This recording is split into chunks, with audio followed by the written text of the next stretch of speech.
근데 아파트가 자산가들이 그렇게 좋아하는 상품은 아니에요. 아파트를 가지고 뭐 자산가들이 모이는 자리에 모이면은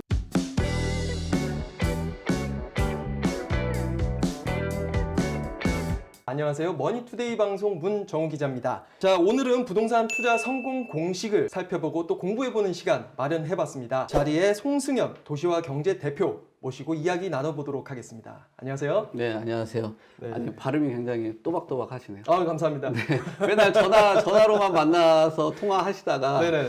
직접 또 촬영을 하려고 하니까 네. 좀 기분이 묘하기도 해요. 자, 그럼 첫 번째 이야기를 좀 나눠봐야 될 텐데 일단은 부동산 오늘 투자 성공 사례 한 가지 갖고 오셨다고 하는데 어떤 네. 것들인가요? 많은 사람들이 제가 아파트를 갖고 나왔지 않나라고 생각할 수 있어요. 그렇죠. 저도 그렇게 기대는 하고 네. 있었어요. 근데 아파트가 자산가들이 그렇게 좋아하는 상품은 아니에요. 아, 그래요? 네, 아파트를 가지고 뭐 어떤 자산가들이 모이는 자리에 모이면은 네. 흔히 플렉스라고 하죠. 그렇죠. 그렇죠. 네, 이거 아파트는 플렉스가 아닙니다. 그러니까 요즘에는 단독주택이나 다가구주택, 네. 또 다세주택 뭐 이런 것들을 가지고 운영하시는 분들이 굉장히 많아요. 네네. 특히나 제가 최근에 만나본 자산가 중에 하나는 네. 리모델링을 활용을 해서 적정하게 임대 수익도 받고 있고 또 현재 생각하는 매각했을 때 금액을 고려를 한다면은 상당한 차익을 실현을 하신 분이 있어요. 그 내용을 가지고 조금 이야기를 좀 해보고 싶어요. 이번 성공 사례가 주택을 상가로 개조하는 거잖아요. 네, 어떻게 보면. 네. 수익 대비 좀 네. 임차료가 좀 나와야 된다. 네. 투자자 입장에서는 네. 그렇게 봐야 될 것 같은데. 네, 상권에 대해서 한번 어떻게 분석을 해야 되는지 좀 네. 공부를 해야 될 것 같아요. 뭐 공부라기보다 네. 그냥 익숙하게 많이 접해져 있을 거예요. 아마 신도시 같은 경우를 접하다 보면은 뭐 상가가 공실이 뭐 수년째 이어지고 있는 곳들이 있습니다. 많죠. 네, 결국은 무에서 새로운 상권을 만든다는 것은 거의 불가능에 가까워요. 아무리 앵커 테넌트를 넣어서 네. 그 지역을 만들고 활성을 하려고 해도 무에서 유를 창조하는 건 굉장히 어렵습니다. 결국은 기존에 있는 상권을 받아들이고 확장을 하고 구성을 잘하는 게 중요한 방법인데 이 익선동 같은 경우는 잘 살펴보시면은 학원가가 굉장히 잘 군집이 되어 있어요. 네. 또 바로 중구 종로구가 업무 지역으로 형성이 잘 되어 있습니다. 결국은 고용 중심지거든요. 이 안에서 발생하는 굉장한 유동인구를 갖고 있기 때문에 변화를 하고 그 안에서 컨텐츠를 잘 만든다면은 많은 사람들이 그 모객을 할 수 있는 여러 가지 요소들을 갖고 있어요. 네. 근데 단점이 하나 있었습니다. 이 익선동 주변 인사동을 비롯해서 종로 일대가 고령층들이 많았습니다. 그렇죠. 네, 근데 아까도 말씀드렸듯이 학원가하고 일자리들이 많은 곳에 새로운 문화가 생긴 겁니다. 복고라고도 할 수도 있는 거고 네. 레트로라고도 할 수 있잖아요. 그런 레트로 감성이라고 해요. 네, 감성이라고도 그렇죠? 하죠. 네. 네, 그런 감성을 가지고 어떤 적절한 임대료와 위치에 새로운 익선동이 하나의 탄생을 한 거예요. 공간을 잘 살펴보시면은 동선도 굉장히 잘 갖춰져 있고 네. 또 역과의 거리도 괜찮습니다. 그래서 지금 이런 소비 계층이 고령층에서 젊은 층으로 넘어왔고 이런 젊은 층들은 확산이 굉장히 빠르잖아요. 그렇죠. 뭐 인스타그램이라든지 페이스북 또 카카오톡에서 링크를 공유를 하면서 그런 속도감이 굉장히 빨라지고 하나의 문화가 형성이 되어 있어요. 익선동 같은 경우는 뭐 여러 가지 그 포털 사이트를 검색을 해보셔도 월세나 상가가 그렇게 많이 나와 있지 않습니다.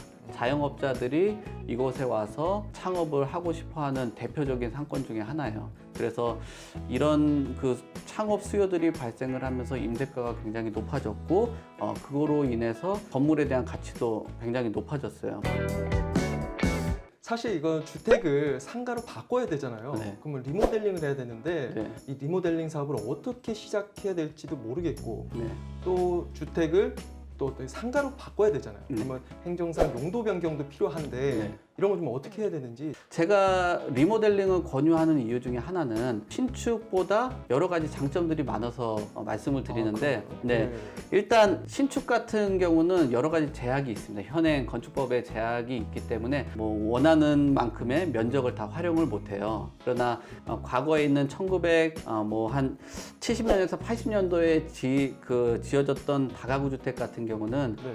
건폐율에 대한 개념이 확실하게 설립이 되어 있지는 않은 거예요. 그러니까 결국은 네. 본인이 활용할 수 있는 면적을 최대한 최유효로 활용을 할 수 있는 거기 때문에 면적도 확보를 할 수 있는 거예요. 예를 들면 신축 신축 100평을 놓고 한다면은 최근에 현행으로 하면은 한 60평 정도밖에 활용을 못해요. 결국은 테이블 좌석을 놓을 수 있는 면적도 굉장히 줄어들고 네. 또 많은 고객들을 유치할 수 있는 면적도 줄어들기 때문에 이런 것들이 장기적으로 임대 수익률하고도 연결이 되고 향후에 건물 가치를 높이는 데도 제약을 받을 수밖에 없습니다. 그래서 신축보다는 리모델링을 선택을 하라고 말씀을 드리는 거고요. 네네. 또 신축보다 리모델링이 큰 장점을 갖고 있는 게 비용적인 부분을 절감을 할 수 있어요. 신축을 하게 된다면은 3.3제곱미터당 500에서 한 600만 원 정도가 드는데 리모델링을 활용한다면은 이거의 한 절반, 또 적게는 한 100에서 한 200 정도로도 가능을 합니다.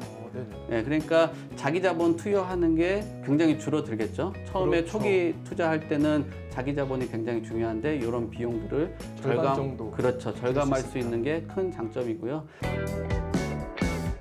그럼 일단 익선동 사례, 네. 오늘의 이제 투자 성공 사례 같은 경우에는 네. 투자 비용은 어느 정도 되고 네. 또 그거에 따른 투자 수익률 좀 어느 정도 나오는지 혹시 계산 수치로 좀 알 수 네. 있을까요? 아까 제가 아파트는 네. 부자들이 잘 안 건드린다고 이야기를 했잖아요. 그렇죠. 네, 지금 저희 사무실이 마포인데 여기 인근에 대표 단지가 있어요.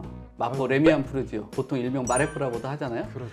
제가 임대 수익률을 분석하니까 한 1% 정도밖에 되질 않아요. 은행 이자하고 별 차이가 없는 거예요. 네. 그러나 우리가 부동산을 운영하려면은 정책적인 리스크나 공실 또 세금 같은 거를 고려를 한다면은 은행 이자보다는 한 2배에서 조금 많게는 한 3배 정도를 바라봐야 되는데 1% 정도라면은 운영이익으로는 거의 수익이 없다라고 보시면 돼요. 그러나 이 익선동 사례 같은 경우는 물론 지금은 토지에 대한 값이 좀 다르긴 하지만 네. 과거 같은 경우는 이 사례로는 한 2천만 원 정도의 20평 정도를 매입을 했어요. 그러면은 한 4억 정도가 되고 인테리어 비용이 한 4천만 원 정도 됐습니다.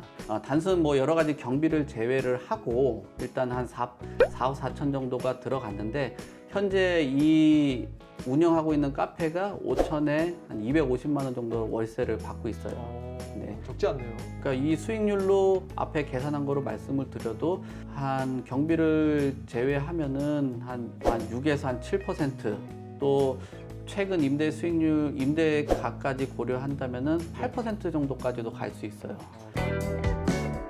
임차료가 오르다 보니까 이제 임차인들이 좀 내몰리는 그런 현상도 있고 또 지역 문화가 좀 사라지는 거, 문화 백화 현상이라고 하죠. 네. 뭐 이런 거에 대한 우려가 좀 있죠. 그러다 보니까 이제 뭐 상생하는 그런 좀 문화가 필요할 것 같은데 네. 전문가분께서 보시기에는 제가 볼 때도 그래요. 최근에 코로나19 사태가 터지고 나서 진짜 자영업자들이 굉장히 많은 고통을 겪었습니다. 아마 시장에서는 착한 임대인 캠페인도 일어나고 있었죠. 그렇죠. 지금 네. 한창이죠 또. 네, 그 캠페인 덕분에 나쁜 임대인도 사실 정신도 좀 많이 차렸을 네, 것 같고 그랬을 것 이 임차인들이 있기 때문에 임대인이 있다라는 생각도 아마 하지 않았을까라는 생각을 해요.